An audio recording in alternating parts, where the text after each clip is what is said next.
Prime Minister Narendra Modi yauna Security Advisor Amade Amit Shah ge effigy mai thadana Manipur University gate mamangda khongjang sangsinkhre.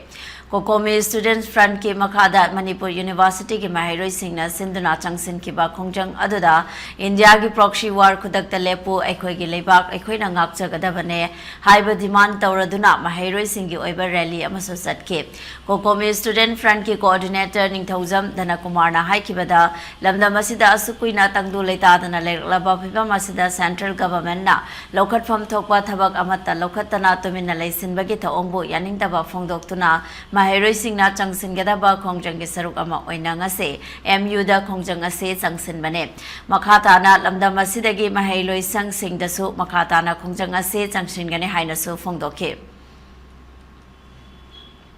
Sathar tha tara taru khelaba irang simatang da tongan ga maira pai bi cs so kya na tongan manipur da thole irang si lo shalwai da irang hokrom matung da na si Kokomi Student Front gi laching makha da Manipur University gi mahiroi kya na tholak tuna Prime Minister Narendra Modi Security Advisor amadi Amit Shah gi fiji mai tha da si Manipur University gi gate mamang da khongjang section ki bani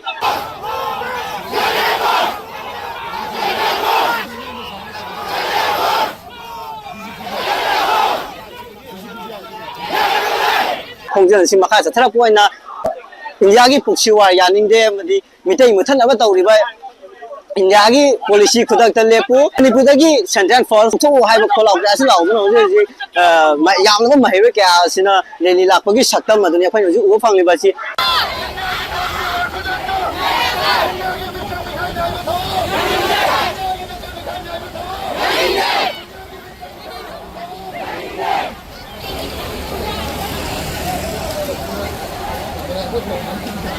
Masih tongan ba law ba kholau singdi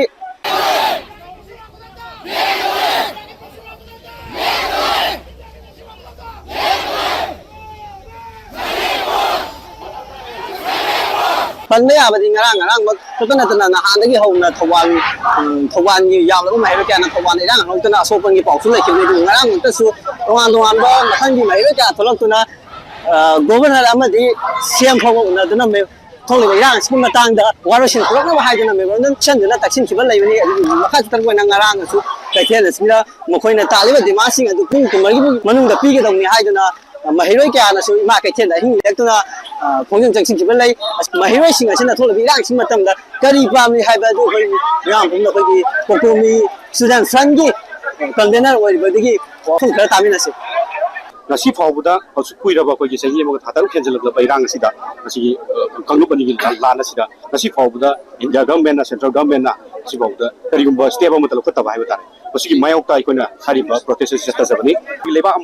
country ga lan chongna bu tawguda mong da ko gi koki militant sing na ko gi maitai da ko maitai sing da ko lamdam sida aso bo set am ga loina na ko gi singer la basi fawuda nasi fawuda India lengang na bar lengang na wafam mo phaw phulok tana mati action mo phulok tana lei bsa ekoi mairo sing de yamna pen da ba yamna nungai ta ba du phawja ba loina na koi mairo sing gi oiba yamna khamba ngam da ba yaw ma ga loina na koi ngasi gi yaw se dok sa bani aduna ekoi na section li be yaw sida koi lamdam sida lei ba koi tongan ba lei minari ba phulup sing tongan ba school college sing mairo sing koi kun na ma toina makha ta na section minasi du koi pan phangna bona minasi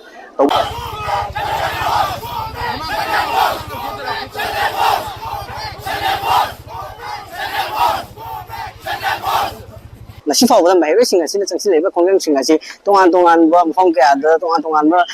wafam kya thamduna khongjang kya am changsi khre du nasi fawuda ko gi mokhoina taleba dima sing adu gi solution phangaba haiba de du phangmugi mami gi wo phangda ba du nasi asi mak changsi leba ngara mak changsi leba ngara mak farm ga chen da hing lek tuna changsi leba khongjang asi gi solution asi phanggadra natraga phangoidra haiba de mi am da so hang mu le re du mayam na changsi leba khongjang asi de ko gi khongjang di Taliban demand di hanba ya de ko Taliban demand du phangda ya de ai duna si ko khongjang ji makha sa chatha bane du makha ta na moi sa gi phongdo piram hero sina phongdo piram ta na makha ta na si gi khongjang sina ahau bani makha ta na tongan khongjang kya chang lakhi gani hai ba phong ju thambi re du makha ta na kari tholok pa hai ba du koi mama thak ke du ngai duna su lagli makha ta na su ngami na ki batare hira masing matang da video journalist langam gal na paudam jari ba pai to konthau jam news kawa